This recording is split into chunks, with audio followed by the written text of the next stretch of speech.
Hey, what's up? So we're back to do another installment in the web development series. We're again working with Astro.js. This is my blog site.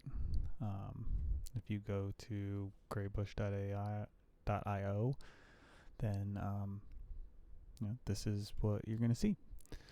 So some of this was kind of inspired by other posts that I've seen, but I had to make this work for Astro. And I also made this kind of optional. So let's get into it. This is the component here. If we go over to Disqus in Chrome, there are some things we have to set up here. So you're going to want to log in. If you don't already have an account, go ahead and create one. I'm not real great on getting around here. Where? My sites. There we go. I found it before.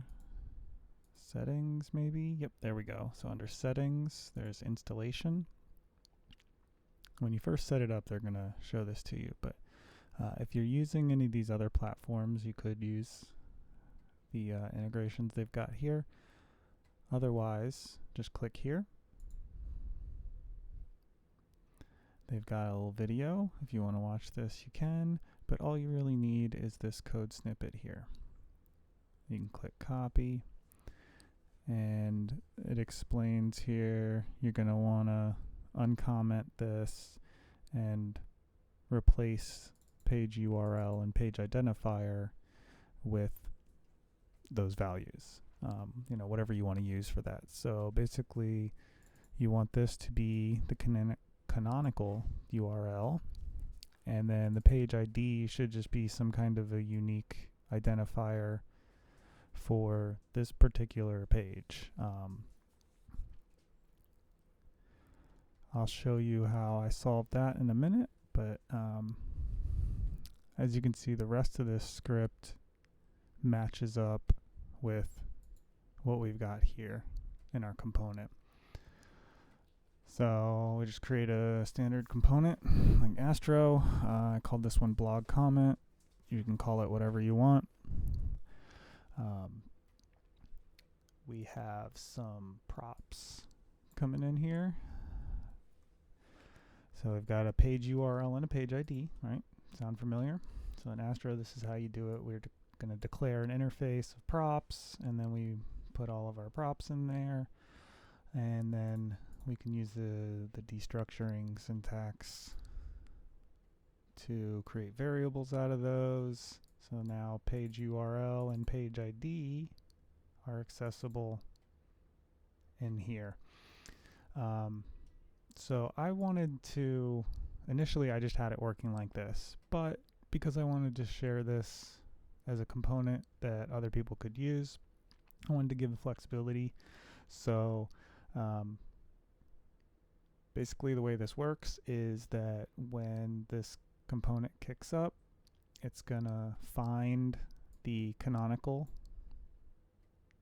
tag and also the meta tag for title. These are already gonna have been, these will already have been created by Front Matter and Astro. So if you guys are curious about how that works, I've got another post about setting this up and how like the markdown and everything, that plus the Front Matter gets converted into HTML with all the SEO goodies. So yeah, that will be our URL and our ID. So then this discuss config from over here in the snippet. This is a function that's going to expose those variables. So basically all this is doing is it's setting it to the variables that they are going to use once Disqus fires up. An important thing you're going to want to add here is this is inline. This is an Astro thing. This is going to say that the script is an inline script by default. If you don't do that, and it's just a regular script tag, then that gets compiled differently. I forgot all the details, still learned in Astro, but by putting this in there, it forces it to be an inline script. So then when the page is rendered, this will be inline in the page.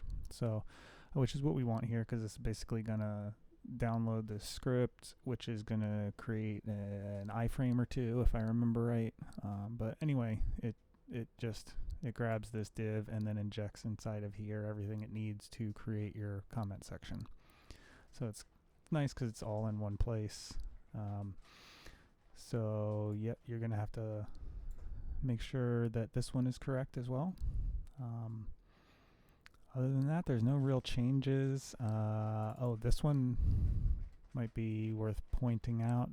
If we switch back over to Chrome, you'll see here, let me zoom in maybe. Yeah, there we go. Sorry about the dog eating in the background, if you can hear that. So yeah, I forgot actually, they embed this for you, but this part here, you can see they just use new date. If we were to do that here, you'll see we get a TypeScript error. We should in a minute. Well, I was, because that's supposed to be a string, and this can't be converted to a string. So I was getting an error there. So doing that gets rid of the compile time error. So technically it's just a warning. You know, it's one of those TypeScript things, but I like to avoid them all. That's why I use TypeScript. I want to enforce all those things. I want to be explicit about the types. I don't want any kind of potential errors from something silly like that. And then we've got the no script section. So that's exactly the same. So yeah, let's see, I kind of skipped over this. So this is the optional part, right? So we're saying these are the variables that Disqus is going to use, and we're going to say set it to page URL. If that's empty, we're going to use the URL param. Otherwise, page URL. So pretty simple here. And the way we're going to use it, show you an example here. So here's the blog post component. This is just the same component that comes with the example project that you get with Astro. So all I did was here after the slot, I added in the blog comment section. Let's see, I'm passing in empty here. There's no reason you couldn't, you know, get the blog properties, you know, and use that just like they are here, the updated date, pub date. We'd have to add them into the object here, but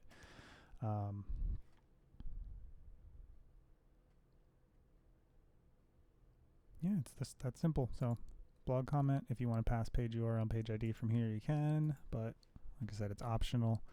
I'm going to go ahead and paste this right into the description of the video, so if anybody wants this, feel free to take it. I'll probably have a write-up on the blog about how I did this. So how's that for meta? Yeah, I think that's it. This video isn't meant to be really long or anything. If you have any questions, ask in the comments. You know, make sure you like and subscribe and all that stuff. And yeah, hope to see you in the next one.